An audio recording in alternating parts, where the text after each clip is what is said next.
Kings fans, chime in on head coach Jim Hiller and more on this fan feedback edition of Locked On LA Kings.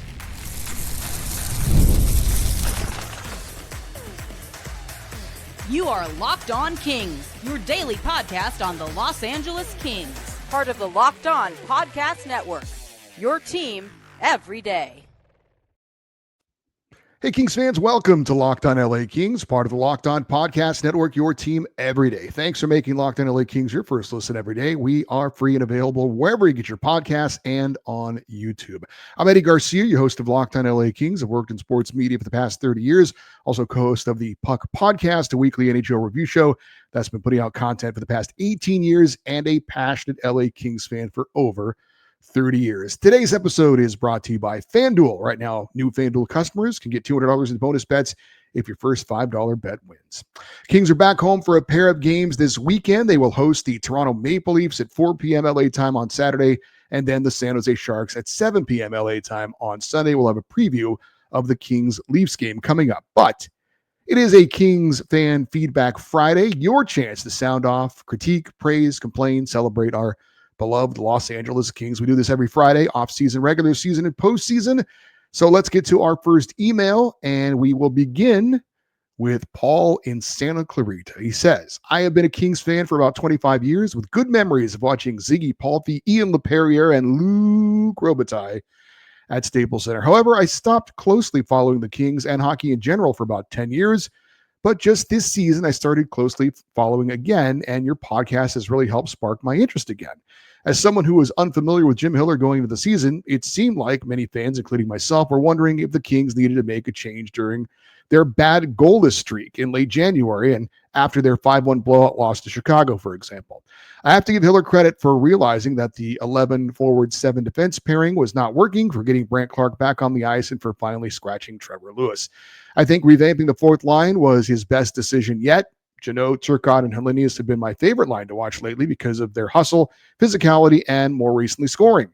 My question is, what do you think Hiller has to do in order to keep his job moving forward?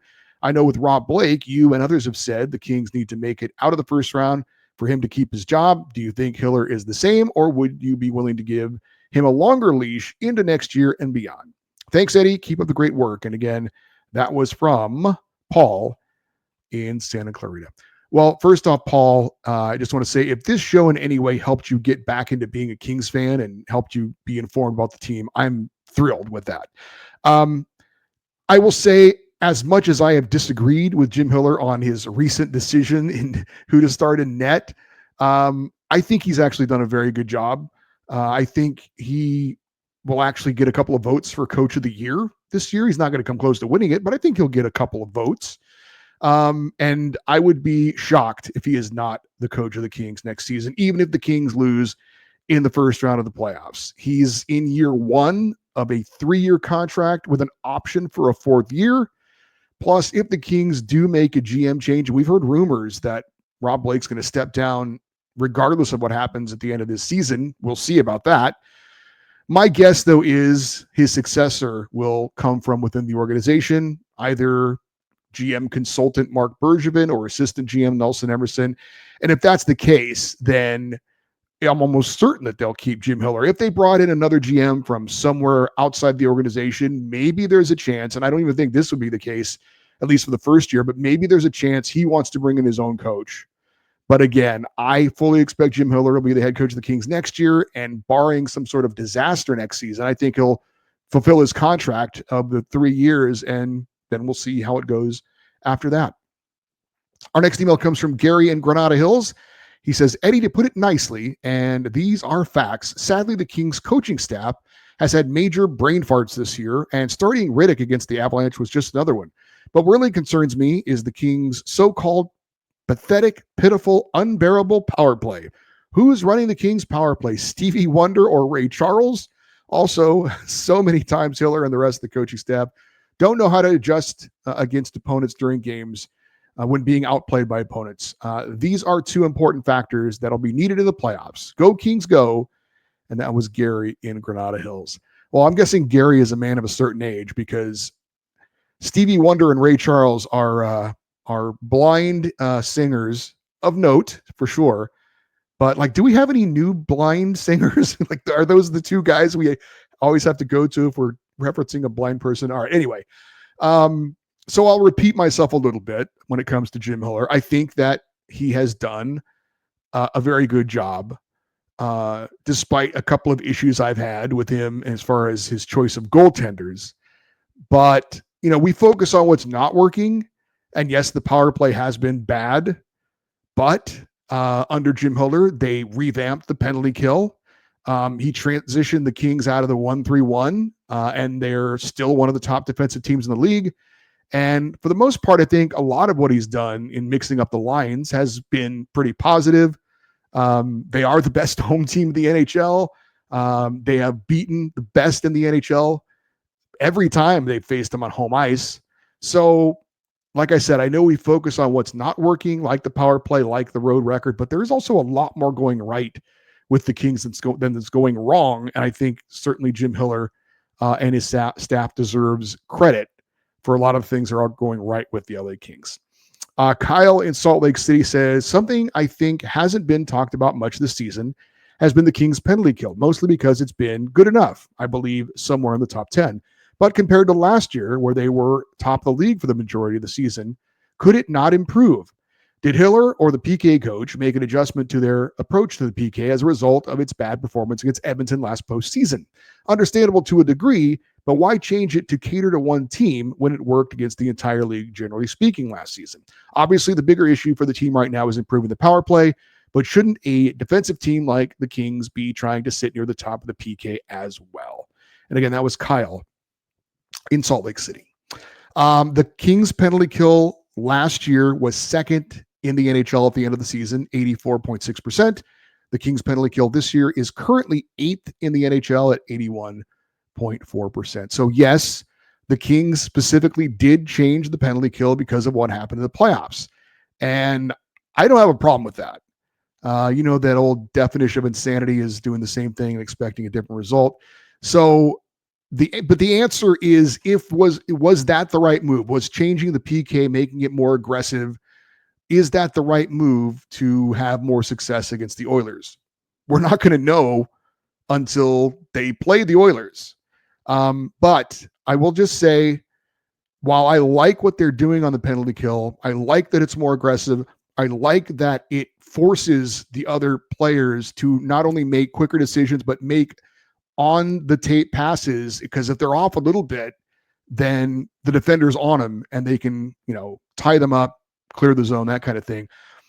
But against elite players like we saw with Colorado, when they can make those passes, when they can make a move around someone and get some space, it can turn out bad as well. So I don't know that high risk, high reward is how I would phrase it, but look, like I said, it wasn't working against the Oilers in the playoffs. I understand why the Kings changed it. And yes, they specifically changed some things about their team because of the Oilers. And it looks like we're going to face them again. Who knows? We could face them again next year because of the way the NHL playoff format is. So I understand making specific changes, like bringing in some players to get bigger, to get, more blue collar to take on a team like Edmonton, because you're probably going to face them in the playoffs more often than not. And it looks like it's going to happen again. So I don't have a problem with them making changes specifically to face a certain opponent. Marcus checks in from Parts Unknown. He says, I also couldn't believe that Darcy was in net against Colorado. I was ranting about it with my son on our drive to the Rangers-Ducks game. Go Quickie. And I had a crazy thought come to me. Darcy has a new baby. I wonder if because he has friends in Colorado, maybe he took the baby with him. Babies sometimes have issues with adjusting to altitude, and Darcy may have gotten a terrible night's sleep. Hopefully nothing worse than that. I'm praying for he and his family, and they're healthy and doing well, but I couldn't think of any hockey reason why he wasn't in net. Thanks for what you do. My two goalie sons and I love listening to your show. Go Kings, go. And again, that was Marcus in Parts Unknown. Well, players' families typically do not travel on the road with players for obvious reasons. Those are business trips. They need to stay focused on what they're doing. The only time I've ever heard of families traveling to road games is the Stanley Cup final, when a team is on the verge of clinching. the organizations will fly their families out if it's on the road to, so they can celebrate if the team wins the championship. Other than that, though, the families don't go on the road. So I don't think Darcy's baby was on the road trip or anything like that. So, but I do agree with you. I don't know what the reason was that Darcy Kemper did not start against Colorado. David in Las Vegas says, something you said irked me. So I have to fire this off. I heard you say on a couple of occasions, something to the effect of, quote, let's be honest, the Kings are not going to win the cup this year, end quote.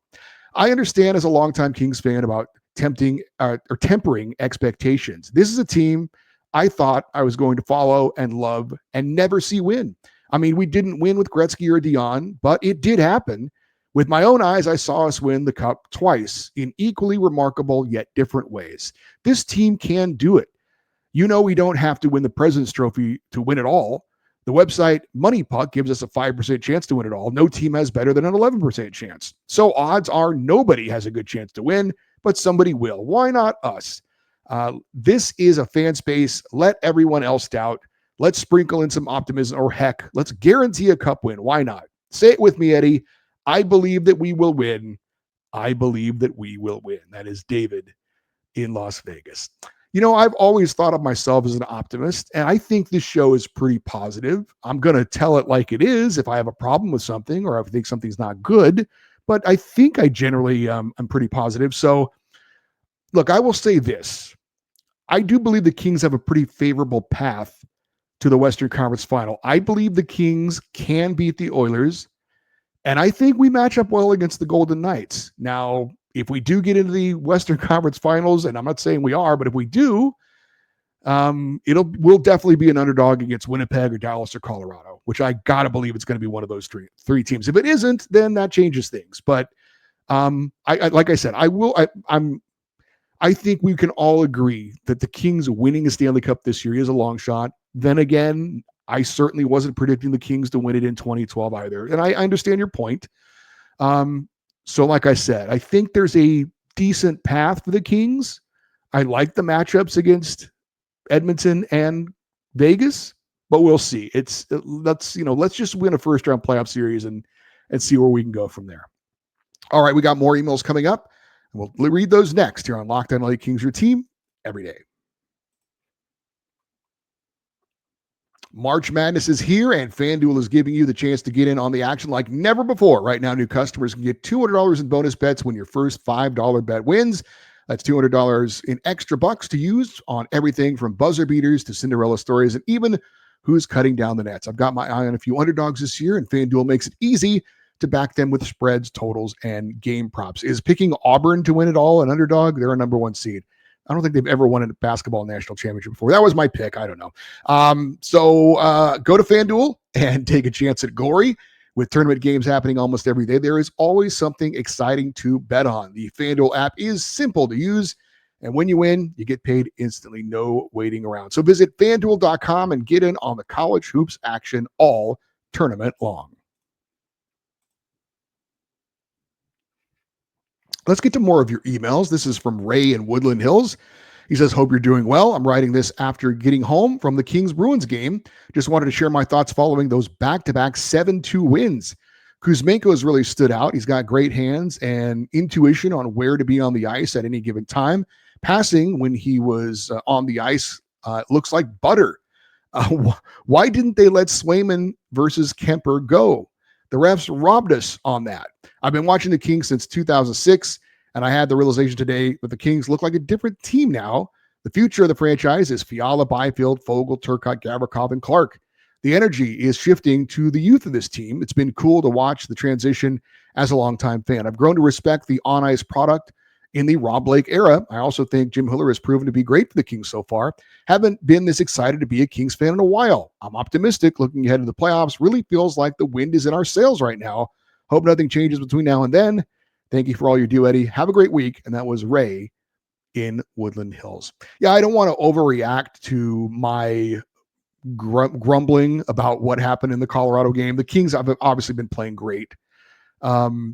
Big game coming up against Toronto on Saturday. Another home matchup against one of the best teams in the league, and the Kings have won all those matchups so far. And certainly at home, this team feels like a real contender. Can the Kings harness some of that and take it on the road with them, at least to be a little bit more competitive? We'll see. They do have one big road game coming up, and that is in Edmonton next month. So that's going to be such a huge game. It could be for home ice, and it could be just for the Kings to get some good feeling about winning a big game on the road going into the playoffs. So as far as the goalie fight, I did have a kind of a realization as to why they did not let Darcy Kemper fight Jeremy Swayman in that game against Boston the other night. A couple years ago, the NHL implemented a rule that if the players take off their helmets, they are not allowed to fight. It's a safety issue. If somebody gets punched in the face and they fall down, they can hit their heads on the ice, and obviously that could be a very dangerous situation. So again, if you take off your helmet in a fight, the referees will step in immediately and not allow you to fight. And of course, when goalies fight, they have to take their masks off. They're not going to fight with their masks on. So that is why referees now step in and stop fights. Because if you remove your helmet or your mask, they've been instructed to immediately stop those fights as a safety issue. So that's why we don't see, and I guess we'll never see, goalies fight again unless they leave their helmets on, which would be kind of bizarrely amusing as well, I guess. This comes from Human in Palos Verdes. He says, hope all is well. Life is good when the Kings are hot. What are your thoughts on Drew Doughty? In my opinion, he's been really mediocre lately. Not sure about the numbers, but just based off what I'm seeing. What are your thoughts on his future? Is there any possibility we ship him somewhere to open up a space for more offense, perhaps Marner? What are the reasons for not rostering Thomas and Fagimo, but playing Jeff Malott? Are Thomas and Fagimo really second and third options, given that they have more NHL time than Malott? Is Fagimo a lifetime AHLer? Thanks and go Kings go. And that was Human in Palos Verdes. I would say in the eyes of the Kings, Samuel Fagimo is an AHL player. I think if they felt differently, they would give him a look at some point this season. I think it speaks volumes that they didn't. He will be a unrestricted free agent after this season. He is going to go elsewhere, and we'll ultimately see whether he is an NHL player or not somewhere else. My guess is he's not. As far as Jeff Malott getting some ice time over Akil Thomas, I got to believe it's his size that got him in the lineup against Colorado. Malott's 6'5", 210. Thomas is 6 foot 195. And I guess that Jim Hiller wanted some more size and maybe some more physicality with Tanner Jeannot out of the lineup than Akil Thomas might give. As for Drew Doughty, I don't know. I think he's been fine.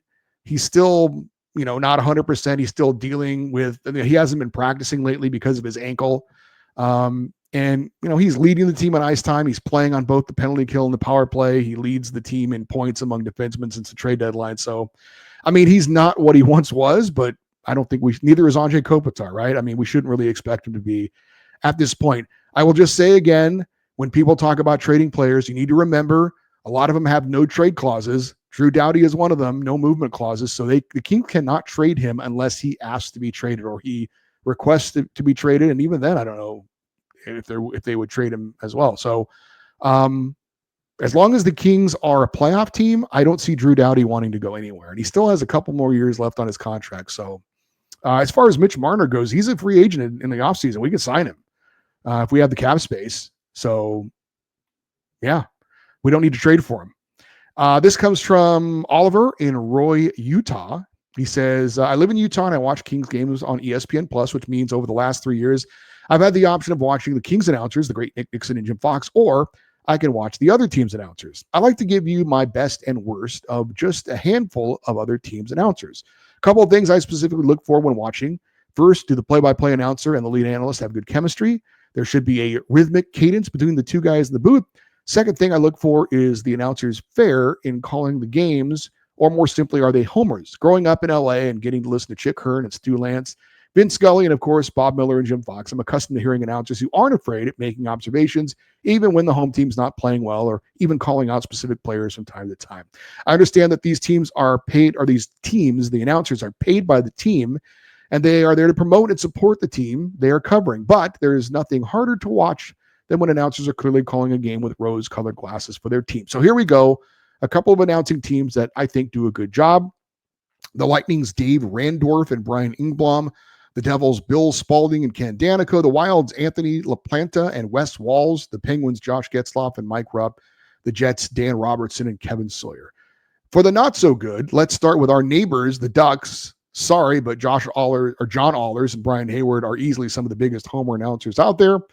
Also the list, the Krakens, John Forsland and Eddie Olczyk. The Red Wings, Ken Daniels and Mickey Redmond. The Hurricanes, Mike Maniscalco and Trip Tracy. Lastly, the Predators, Pete Weber and Chris Mason. Most of these announcers rarely, if ever, give the other team credit and often exercise their team's bad play or excuse their team's bad play. Eddie, do you ever get a chance to listen to other teams' broadcasters? And do you have some favorite announcing teams other than the Kings, of course? And that was from Oliver in Utah. I will say of your list, the only one that really surprised me was John Forsland and Eddie Olczyk. Those guys do national games, and generally speaking, I think they do a really good job. I will admit I don't watch them do the Kraken games. I don't watch a lot of Kraken hockey. So maybe when they do the local broadcast, they're much more homerish, if that's a word. But one of my favorite duos is ending at the end of this season. That's Sam Rosen and Joe Micheletti, who do the New York Rangers games. I really enjoy their calls. Sam Rosen is retiring after this season. Joe Beninati and Craig Laughlin are also pretty good. They do the Washington Capitals games. Craig Laughlin just had a heart surgery and he's been out for a while, but apparently he's on the mend and is coming back soon. I saw. Hopefully he'll be back to call Alexander Ovechkin's record-breaking goal, if in fact he gets it this year. So yeah, I occasionally I do enjoy hearing the call of others and hearing what they say about the LA Kings. We had an ESPN game against Colorado. They were okay. The announced team was fine. But yeah, every once in a while, it's kind of refreshing to listen to other voices talk about the Kings.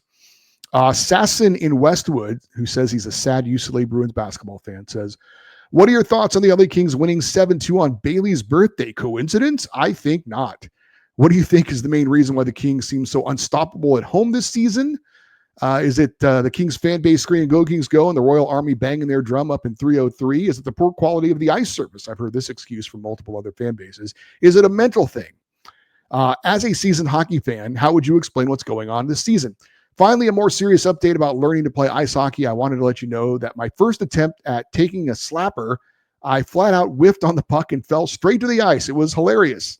I have so much more respect for guys in the NHL that make it look so easy. It is so hard to even do the most basic things on the ice. I also really want to learn how to play in net, but not sure if that's a good idea yet. That is Sasson in Westwood. Well, I'll tell you this, Sasson. Just remember, no one, and I mean no one, starts off good. Everyone's got to learn, and it sounds like you're open to learning and, rolling with the punches. Just understand that it takes time, but you will get better and you will enjoy it. As far as the Kings and my explanation for why they've been so amazing at home and so mediocre on the road, I don't have an explanation except to say, I think at some point it does become a mental thing, right? Clearly they have a lot of confidence at home. They feel like no matter what, they're going to find a way to get it done. And that confidence, typically results in good things happening. And it's kind of the opposite on the road. They don't have that confidence on the road. As for the bad ice, both teams have to play on the same ice surface. So I don't know that that's an advantage for the Kings at all. Ed and Brea checks in, who, by the way, guaranteed losses against the Bruins and Hurricanes. And we know how that worked out. He says, you got one of the Kings awards that they've never won before. He had a trivia question last week, which is the Vezina. No Kings goalie has ever won the Vezina trophy. However, Bob Pulford won the Jack Adams back in 74-75. So I said no Kings coach had won the Coach of the Year. That was my guess. Apparently I was wrong on that. Bob Pulford. I know the name, but that was before my time as a Kings fan. He says the other trophy no Kings players have won is the Rocket Richard Trophy as the league's top goal scorer. Also, I think Jim Hiller should have started Riddick against the Rangers and Kemper against the Avalanche. Rangers do not have a talented team like the Avs do. That's all. Go Kings go, and congrats to Doughty on his 1,200 NHL games. That's Ed and Brea. I forgot to make that mention. So congrats to Drew on that. So I have to sort of correct you, Ed, a little bit. While you are technically correct that no Kings player has ever won the Rocket Richard Trophy as the league's top goal scorer, the Rocket Richard Trophy has only been around since the late 90s. There has been a Kings player who has led the NHL in goal scoring. That was Charlie Simmer with 56 back in 1979-80. So even though it wasn't called the Rocket Richard Trophy at the time, the Kings did have a player lead the NHL in goal scoring. So while you're technically correct, he didn't win the Rocket Richard because it didn't exist, but that's the trophy given out for the league's top goal scorer. And the Kings did have a player, Charlie Simmer, become the league's top goal scorer in a season. All right. Thank you to everyone who took the time to email. Obviously, this episode isn't possible without your participation. So thank you for that. Really appreciate it. And hopefully we'll get more emails for next week's show. All right. The Kings are back on home ice for back-to-back games this weekend. We're going to talk about their game on Saturday against the Maple Leafs. That is next here on Locked On LA Kings, your team every day. Daylight savings snuck up on us again, and if you're feeling that lost hour of sleep, 5-Hour Energy has your back. The extra sunshine means more time for fun, but sometimes you need a little extra boost of power to get through. Whether you're staying up late watching the NCAA tournament, squeezing in a round of golf after work, or just trying to keep up with your busy day, 5-Hour Energy gives you that quick, refreshing pick-me-up whenever you need it. Whether you're at a game or traveling, 5-Hour Energy is easy to grab, and it keeps you feeling refreshed. Head to 5hourenergy.com to find over 15 flavors to choose from, including watermelon, blue raspberry, and peach mango. You can even build your own 12-pack or 24-pack delivered right to your door. Need one now? Grab a 5-Hour Energy shot at your local grocery or convenience store. They're everywhere. Stock up today and stay energized. All right, the Kings are going to be back in action coming up on Saturday as they host the Toronto Maple Leafs. This is a good matchup of one of the best in the West against one of the best in the East. Toronto checking in with a record of 34-25-4. They are 20-12-3 on the road this season. The Kings are 40-22-9 overall, 26-3-4 at home. The Kings are second in the Pacific. The Maple Leafs are second in the Atlantic. Kings are fifth in the Western Conference. The Leafs are fourth in the Eastern Conference.